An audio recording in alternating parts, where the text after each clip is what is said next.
because we're both Cuban from Miami. Yep. You're half Cuban, half Spanish. Yep. But you get to play a Republican Cuban activist, the kind of Latino that all my Mexican friends out here ask me, why are Cubans like so? What's wrong with your people, bro? Man. I got my boy Henri Esteve from Grownish here on Check It Out. What's up, my man? What's up, brother? Dude, you look good. Thank you. What are you doing? You working out? What are you doing? I'm working out a little bit. I run the reservoir every morning. All right, because you gotta. Am I allowed to say you're in a relationship with an amazing musician that we featured on our show, or are we gonna keep that off the table? We're keeping it off the table. Okay. But I'll just leave it at that. I'll just leave it at that. But you're looking good for her and for the show. So you're on Grownish, and you are Grownish. I'm Grownish. You are Grownish. I'm trying. Tell us about it. So you play with, interesting, because we're both Cuban from Miami. Yep. You're half Cuban, half Spanish. Yep. But you get to play a Republican Cuban activist, the kind of Latino that all my Mexican friends out here ask me, why are Cubans like so? What's wrong with your people, bro? Man, why are they Republicans? And I have to give them the whole history lesson and all that stuff. But tell me about the character and how it went down. So, yeah, Javi is poli-sci major, postgraduate student. Cuban, very diehard Republican. I think fiscally really conservative, and past that, has some liberal beliefs and kind of stands by the rest of the cast, who is mostly liberal. But he is he's a son of some people that ran away from communism and are pretty diehard. Well, give us the context of the rest of the characters on the show and how does he fit in the landscape of the show? So he meets Anna, who is the one other Republican, also Cuban from Miami. He meets her he's like running an internship for the undergrads, and she applies. He meets her right before the election last year. Last year, season 3, right before the election. He has her kind of signing up Republicans on campus, and they start dating.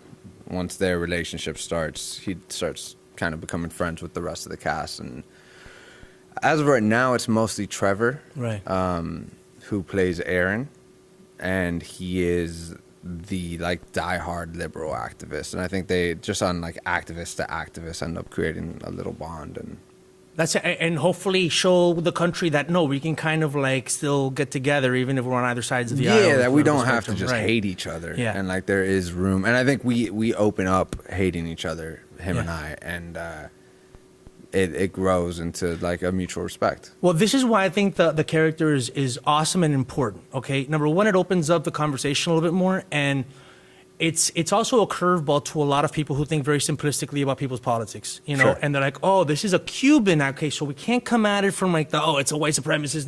No, it's a Cuban, he's a Latino, okay, that's a little more complicated, and then it kind of unfolds, and it's okay, there's nuance to this, and maybe at first, it has people conflicting, but it brings people together a little bit, so at least they can learn. Did you have to who wrote this character? Did you talk to them as far as what are some of the dynamics that are involved in the Cuban community in Miami, and why there's Republicans like this character? Yeah, I mean, I think they had already written the character, and I think initially they may have had a different idea for him.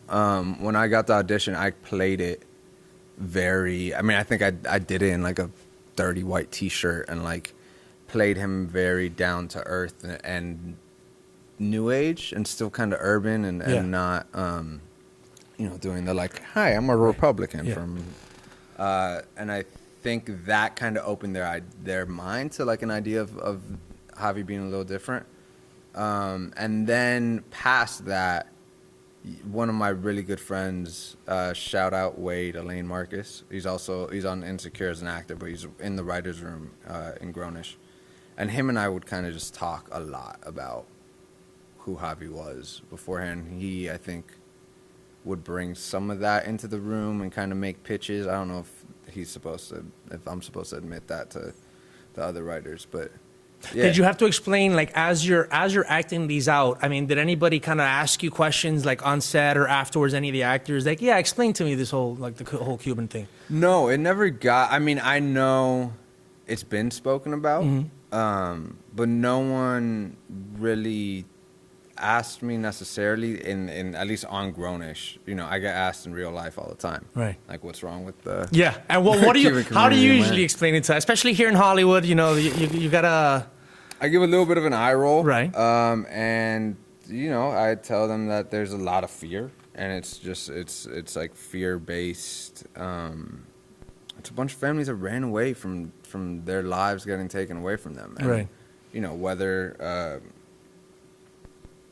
the regime before Castro was crooked or not, I think doesn't take away from people's specific experience of getting Right. shit just yanked away and being scared as fuck. Well, I always have Am to I allowed to explain. curse? Yeah, we'll bleep out a few of them, but economize. So it's not beep beep beep beep. Cool.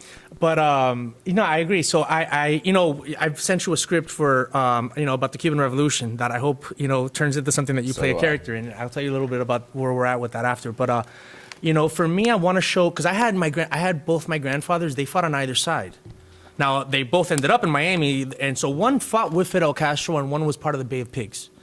And, you know, initially, the thing about Latin America is that Latin America will go from one extreme to the other. So the previous regime was a very right-wing militaristic regime where people would disappear if you know, you were opposed to it, and was absolutely crooked. And then, you know, so it was easy to garner support to take them out. Sure. And one of the things Fidel Castro said as they were marching, and it wasn't a bunch of socialists, because there was a bunch of people like Camilo Cienfuegos and a bunch of liberal Democrats that, you know, were part of the revolution, who were then assassinated 12 months after, when they're like, oh, Fidel Castro said, no, he didn't want to be president. We're going to have fair elections. We're going to take this guy out, Batista out, and we're going to have fair elections that the Cuban people decide. And that's not what happened. So they went from one extreme dictatorship to another. And my family had to, even including the grandfather who fought with Fidel, had to also escape and find his way to Miami and realize, okay, this is not what we fought for. But explaining to people, you know, to people here, especially in LA and Hollywood, it's like, where do you think they're gonna obviously be people that can be manipulated to just join one side. They're gonna get here and they're gonna be like, okay, what's the farthest away from this?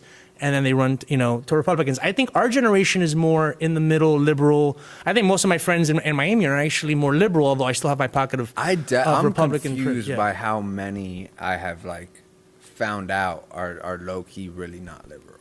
What, in Miami? Yeah. Yeah, it's been a dicey situation the I've past few definitely years. like just seen things creep up where I'm like, oh wow, I had no idea that's where you stood on these issues. What are you, like, people that you were shocked to find out they People were like, I went Trump to high supporters? school with, or like that are Trumpers, or like very like anti Black Lives Matter, like just crazy. Yeah. What feels crazy to me. Because they're just getting stances. one side of the story, and I think that's the problem with today's media, is that like you got to pick a side, and then you just get that one side's manipulated bias, and then they train you to hate the other side. I mean, that's the problem with the two-party system at large, right? It's just like there's fucking two. Sorry. No. Say. There's two sides. And there isn't just two sides, right? Right. Well, look, I'm a very anti-political party. Like, this always gets, you know, I always get an argument with people from both sides. That, like, when I say you don't need political parties anymore, okay? Sure. You don't need political parties anymore. Back in the day when people couldn't read and there wasn't the internet, and you had to be educated just to read the newspaper, and the newspaper was like, you needed, okay, like, what are the two sides? Okay, this is the. But now it's the information age. Everyone can just run on their own personal platform, not be adherent to some organization, party, donors, all that stuff. Maybe they're more liberal when it comes to this, and they're more conservative when it comes to that, and everyone's their own Rubik's Cube, you know? I think that would be better than, okay, here's the line. Even if you agree with them about this, doesn't matter. You mostly agree with them. Okay, you got to be over there, and you got to hate everything they say. So it's, to me, I think one way to progress is to have more political parties on our way to having no political parties. Sure. I don't know. I know that most people like like how that would trickle down and It'd work be a in like transition. other sections of government. But I agree. I would love to have like 8 political parties. 6. Yeah. Well, that's how they have it in Europe and stuff like that. But I mean, ultimately, why do you? If a guy's running for whatever office, or a woman, I'm sorry, anyone in between, and says, okay, this is my platform. When it comes to civil rights, I'm super liberal. We're going to have protections for minorities and all that kind of stuff. When it comes to taxes, maybe I'm a little bit more conservative. We're going to cut out a few things, and we're going to, you know, maybe, you know, just try to save on money and cut down on regulations when it comes to certain industries. Okay, cool. I heard that, you know, and then maybe you ask, why does that person need to be like, I align with this team? It's to me, it's what creates the team versus team, these allegiances. If everybody was an individual, it might loosen it up to where you don't have this us against them mentality, this war. And media wouldn't turn into just like you listen to Fox if you're a Republican and CNN if you're a Democrat, and there's no more. Well, the way that it started. Look, and this conversation totally went. That's good. But I'm talking to my homeboy here, and I think that the way, because I'm working in the media, I'm a student of media, and what happened is. You had the establishment media up until the late 90s was fairly balanced, but center left, right? It was, there was a slight liberal bias in media, but it was slight. They still had all points of views. They still presented a very towards the middle situation. And that's why most people weren't even into politics. Sure. You had to be into politics to watch CNN and all this stuff. It was a struggle to understand politics. Fox News, especially towards the end of Bill Clinton's, if you're young but still old enough to remember the end of Bill Clinton's thing, it started to get really polarized, right? And the Republicans wanted to impeach him, and the thing with the address and all that stuff. Rush Limbaugh, who recently died, came of age, and Fox News said, look, let's start. There's no conservative news. Let's start a conservative, but since we're a conservative network, but since we're outnumbered, we're not even going to pretend to be balanced, even though they would pretend to. We're going to go hard right. And so then what happened is the liberal news saw that, and then towards the mid-2000s, MSNBC, and then later CNN were like, okay, well, if you guys are going to do the hard right thing, we're going to go left. And then so you have no more centrist, and then nobody wants to watch a centrist, balanced, objective person. They want to hear somebody. I wish I could, bro. I wish too. You can find them on the internet. They're on the rise on the internet. Sure, but I don't want my news coming from some dude in his mom's basement. No.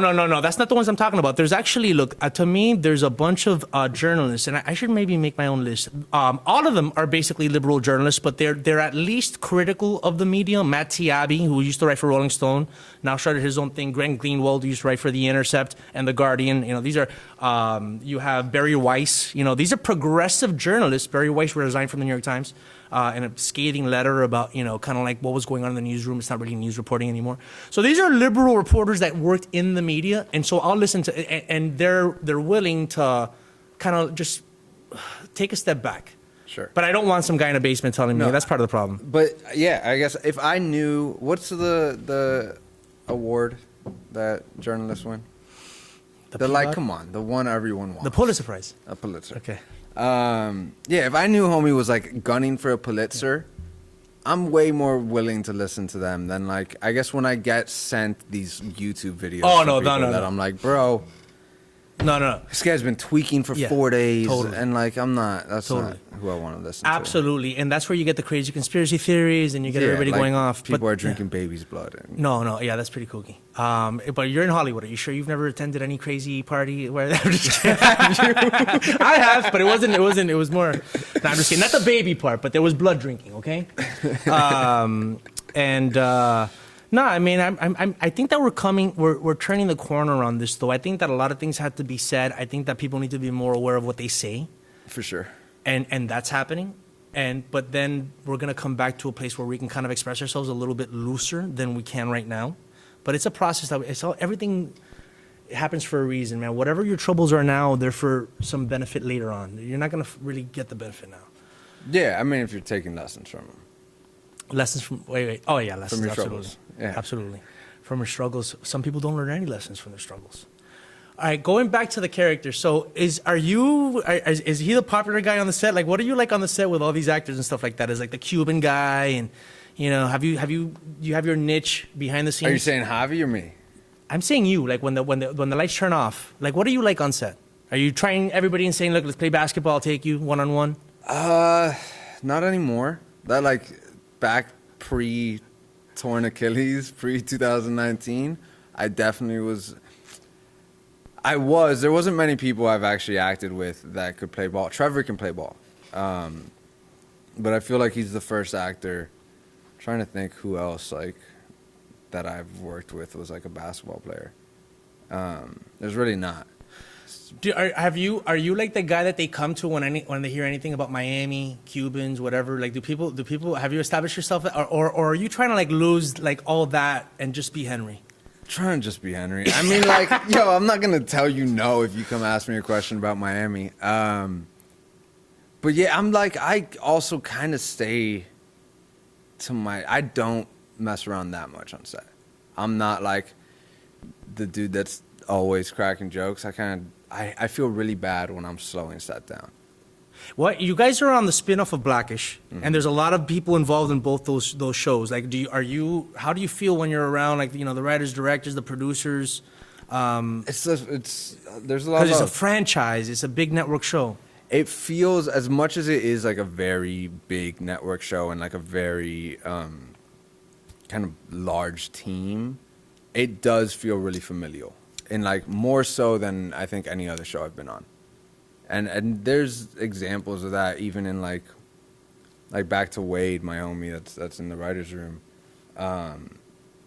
He's allowed, like, they let him leave for a week and go act on Insecure and come back. Like, most writers' rooms aren't doing that. And I think it's also a writers' room that's run by women. And like the room itself is primarily people of color. Mm-hmm.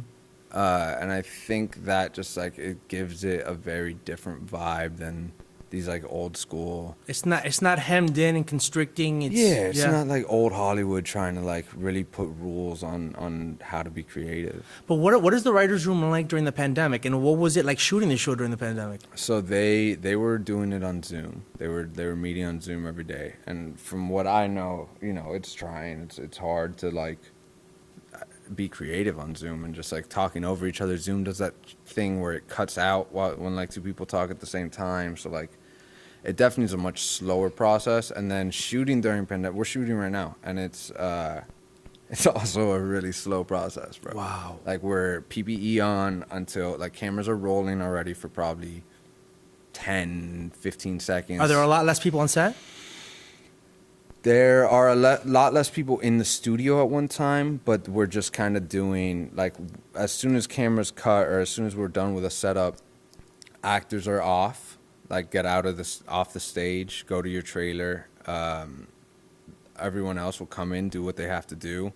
Then when they're ready for us, it's really just, again, like, they split us into groups. There's, like, group A, group B, But it's a good sign that you guys are shooting, right? Like, when did you start shooting again physically? last week. I started last week. They started the week before. So what was the vibe? Like, was everybody kind of like, oh, thank God, we're kind of coming back to this? Yeah, I mean, bro, we were supposed to start in June.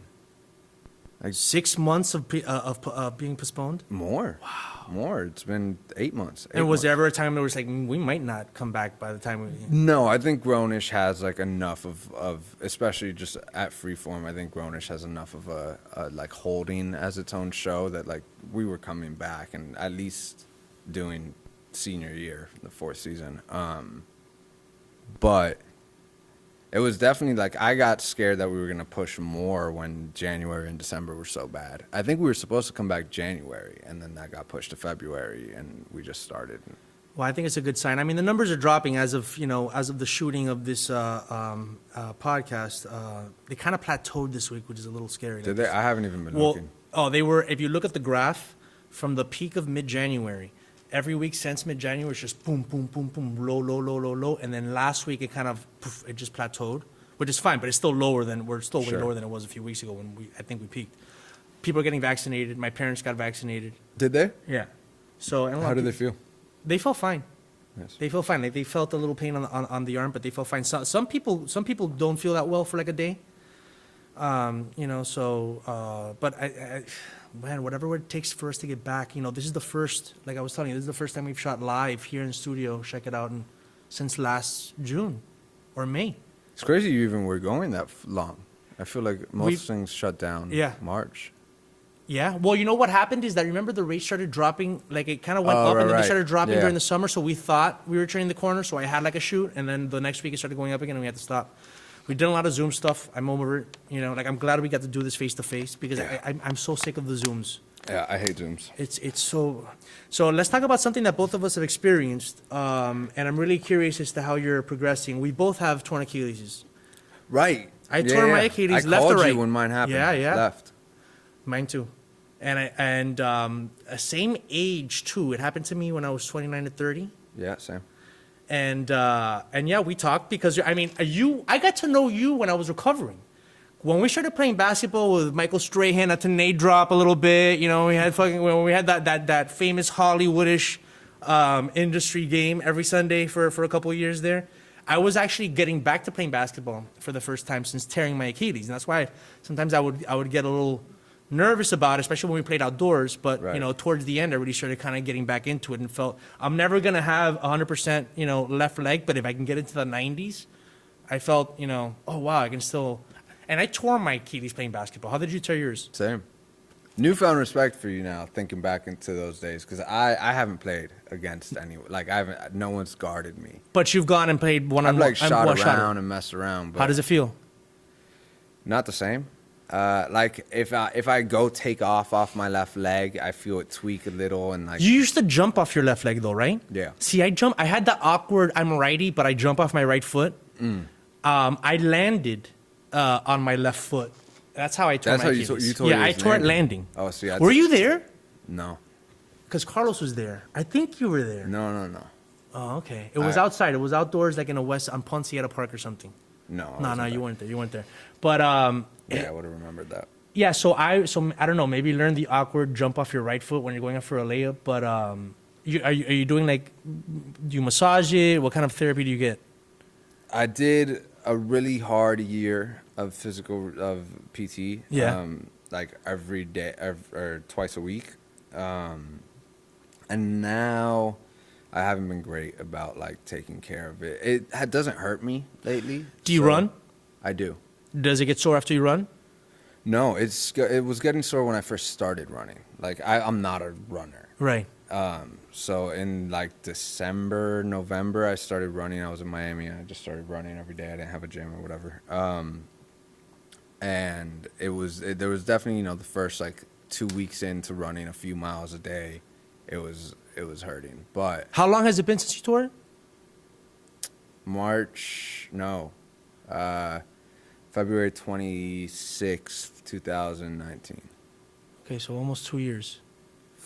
Almost 2 years. Okay, Yeah, so it's now, crazy. but now you and you're still gonna be feeling it. So now it's more about really just getting the strength back, and mine gets super sore after I do a lot of running. I take a thing called cissus, which is an herb, and it's an herb for tendons and ligaments. And I noticed that when I take it, it doesn't get as sore. So you might want to look into it. I'll text you. You can get it at GNC or whatever. Or I order on Amazon. It's natural herb. What is it, like a pill? Natural herb? Yeah, it's a pill. Natural herb. It's a plant. But it's really good for the tendons and ligaments to create less inflammation. Dude, for me, it was like, I remember the way that I took on my recovery, especially those few months where you're on crutches and you got the boot.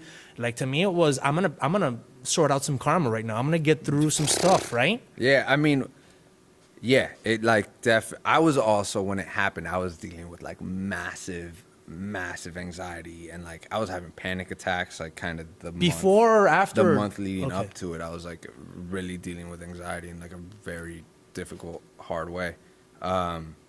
So like to get just put down where I couldn't run away from that. Wow. Was an experience. And I also had a pilot to shoot April, I don't know, 5th or something. Like I had a month and change, maybe less than a month, to be walking in a boot.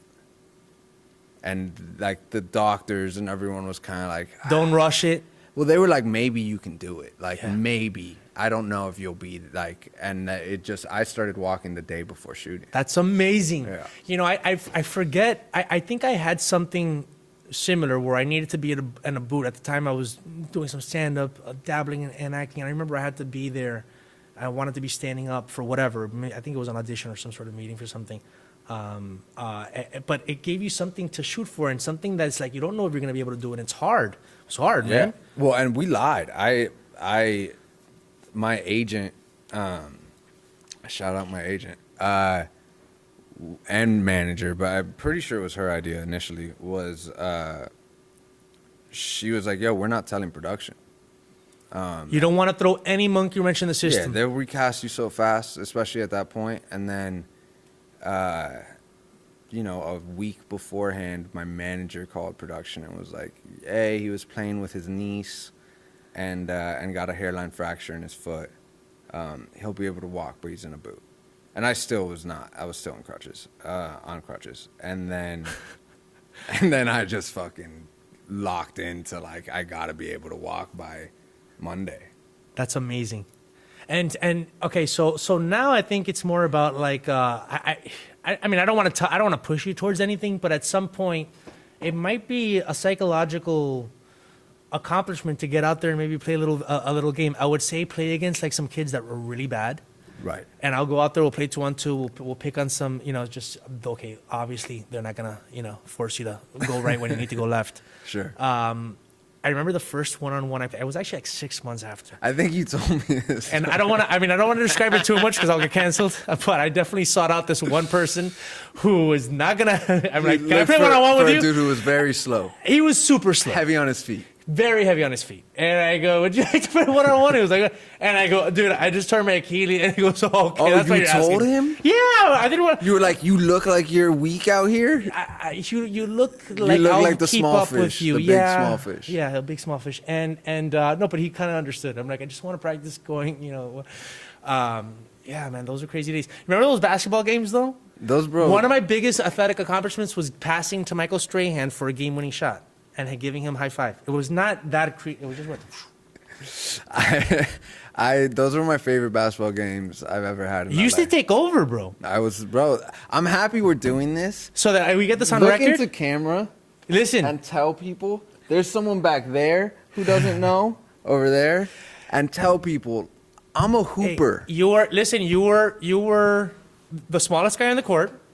How tall are you? I know you like to add. 5'7". Okay. Well, If I was adding, I'd throw 5'8". I throw 5'8" when I slate. go for with auditions. 5'8". Go with All right, 5'8" because I was gonna say 5'8". So okay, 5'8". 5'7". Most of the guys that were playing were pretty tall. I was one of the smallest guys on the court. Yeah. Yeah. No, there were some like ex-pro athletes. Right. There were some hockey Yeah. players out there. Yeah, and you used to take over. Now, I always like to talk about your game because you're a few years younger than me. So you came with the generation of the Allen Iverson, Stephon Marbury. You're of Steve Nash. Not Steve Nash. So much. Oh, Steve Nash, Francis. Steve Francis. Yeah. Steve Nash passed the franchise. ball way more than you did. Henry. You're not Steve Nash. I know. I was about Okay? to take a compliment. No. You're Steve Francis, Stephon Marbury, or Allen Iverson. You come from that school, that mentality. Yeah. So I did when I played with you a few times. You passed me the ball like maybe twice. So I was one of the lucky guys. I was one of the lucky guys that got 2 passes. Yeah. But with you, it's like you got to follow you towards the basket because you're gonna take it towards the basket. You're gonna cross over. You're gonna hang in the air, and just in case. You gotta be. That's when you're like Henry, because you might be like, all right, no, and then you pass the ball. But up until then, you gotta let you do a thing. You had a thing for hanging in the air for a long time, and I think that was your thing. Which might be why my Achilles popped. Gosh, no more hanging in the air. You gotta start doing a jumper. No, man. I've been practicing step backs. My whole game's gonna be different now. That's the new. This generation of basketball player, the step back is the thing, Steph right? Curry changed Because our everything. thing was the crossover. Yeah. Our generation's crossover, right? It was more like the long. That I think that what came of the late 90s, early 2000s was that crossover where you were really good at, where you kind of like lead them and then you come back. Yeah. And you don't even have to do it through your legs. I had Yeah. more the Tim Hardaway, quick, just through the legs. But you had the Stephon Marbury, Allen Iverson thing. Now these kids do that a lot less. It's more the step back. Well, analytics came into the game, right? Like, besides the fact that Steph Curry changed the game, Right. Analytics have like made it apparent it is more practical to shoot more threes than it is to like drive to the hole and hit mid ranges. So now it's just like drive or pop a three. It's a quick two or just get the three. Yeah. Man, but if you start missing now, I think kids have gotten, I say kids because all these NBA players are younger than me now, their shots have gotten a lot better. Like back in the late 90s, Yeah. there were clunkers from you wouldn't let anybody shoot 7 threes in a game. Bro, and now You dump it into the post. there's also dudes like I don't know if it's Brooke or Robin, one of the Lopez brothers, that couldn't shoot. I think I read some stat that he had hit like 3 threes in his first like 5 years in the league, and now is hitting 3 threes in a game once in a Right. while. Like he's just turned himself into a 7-footer that can spread the court. That's huge. But so does that mean that you can't have a little guy on the court? Because who's the only small? Kemba Walker? Kemba's small. He's like 5'10". Yeah. But there's no more small guys that can just handle the ball and take it to the rim, like Allen Iverson, Yeah, Tim those- Hardaway. I mean, where there's- you would actually be holding the ball 90% of the time. Yeah, I mean, small has changed, right? Like Kyrie Irving is 6'3", but he's Okay. looked at as like a little dude. Well, he's a little bit of an old. He does have the 3-pointer, but he's a little bit of an old school. No, everybody, calm down. I'm gonna take 20 seconds yeah. to break this guy down and make it to the hoop. Let me work. Yeah. I also, as counterintuitive as this sounds to like the way I played basketball, I don't think the smallest guy on the court can be the best player on your team. Right. Like, I don't think you can win that way. Iverson couldn't get a chip, you know, like Marbury, Francis. Right. None of those dudes got rings. Yeah. And I just don't think it's sustainable. Yeah. Which is which, you know, I still wanted to put up 20 shots a game, but it is like but it's honest because you know what you bring, but you also know like what some of the consequences are. Yeah. You know, because it's cool to have a guy that can handle the rock and just hold on to the ball and all that stuff. Yeah, those games are fun, man. I miss those games. Yeah, it was surreal too, man. Because I remember showing up to the game, and then Michael Strahan. You know, I was always I grew up playing football in high school, and you know, I know who Michael Strahan is. I think he's one of the best defensive ends of all time. And a few other Eddie Juan played with us. Remember that? Yeah, I do remember that. Yeah, Eddie Juan. Like some of his crew, like I feel like a bunch of his friends pulled up. Yeah. Yes, and then your brother used to play with us. My brother used Franz. to play. Shout out Franz Kleinsack. What's up with him? Where is he? New York? He's in Oaxaca, Mexico right now. Is he doing art? He is doing right now. He's not, but obviously he's a painter. He's a painter. He's like looking for a place down there. I think he wants to settle down there for like 6 months and create a bunch of pieces. He has a much heavier Miami accent than you. He wouldn't be like it would be harder for him to go off for roles and not be the Miami guy. Yeah. This shit took work though. I left Miami when I was like 17. You still have like 2% of it. It still comes out. Really. I can change it to really. Irregardless. Irregardless, that used to drive me nuts. BFE. I don't want to say what it stands for. Although I don't know that's Miami thing. You're so stupid. Like, irregardless of how stupid you are. Like. Bro, bro. I still, man, my everybody says I have a Miami accent. It's gotten worse since I've gotten to LA. I don't think it was this bad. You know, because I had to become Cuban out here. Growing up in Miami, I was the American guy. You were the not Cuban dude. I'm like, Spanish music, man. The only Latin thing I listen to is Cypress Hill. That's Latin. And they're Cuban, by the way. That's Latin. That's it. I didn't know that. Yeah, they're because they grew up out here, so everybody thinks they're Mexican. But Be Real is Cuban, and Sen Dog is half Cuban. Word. Yeah, and so that's it. Okay, I got a Cypress Hill CD. I'm listening you also to hip went to hop. Belen, which is like Cuban. Very Cuban. So I'm like, dude, isn't Belen a school in Cuba? It was the school that Fidel Castro went to in Cuba, run by Jesuit priests. Well, that doesn't bode well for you know. guys. And well, Jesuits actually are very, very, Jesuits are very socialist. They really are. So it makes complete sense that and then what happens, Fidel Castro takes over and he says, first of all, no more religion. Every church is going down and we're taking over Belen because it was a fortress and turning into a military base. Is that what it is now? And so the priests from the Jesuit priests escaped and restarted Belen in Miami. So I was taught by the priests that they didn't teach Fidel. They went to school with Fidel. So I got insight on Fidel. You know, he was you know how I said I was the delinquent in Belen? And for people that don't know, this is like a prep school, that goes back to 1854. That the Queen of Spain actually gave it the all boys. Yeah, it's like basically Dead Poets Society with Cuban kids. And I went to school with the tie and the code and all that stuff. Oh, you guys had shirt and tie? I didn't know that. Well, for a few years, the collared ones, but then my senior year, no shirt and tie. Right, it was like blue with stripes on it, right? It was a Harvard tie. And you guys had the Wolverine, the Michigan helmet. We had a cool football. Well, you went to a rival school, Gulliver, which is where the white kids went to. Yeah, well, a few white kids. But those are the only white kids in Miami that you went to. Those were the only like white Jewish kids in Miami went to. Ransom. I don't know. I wasn't really friends with Ransom kids, but I feel like Ransom had some white. Those were the two. It's like, these are the two schools with white kids, and it was like 15% white, which is more than. But going back to Belen, how I say I was the delinquent in my senior year because I was a kid that was, doing some things and selling some things and going to raves and showing up all high in class. And they were like, whoa, Fidel Castro was the delinquent of his class. But he actually, I think, I don't know if this is in the history books, but there's a legend that he was kind of like Don King, that he killed the guy at a party. What? Yeah, like a man, and he got off on some manslaughter charge. Manslaughter charge, yeah. He was like an educated law student, but he was also like a gangster. He was like, yeah.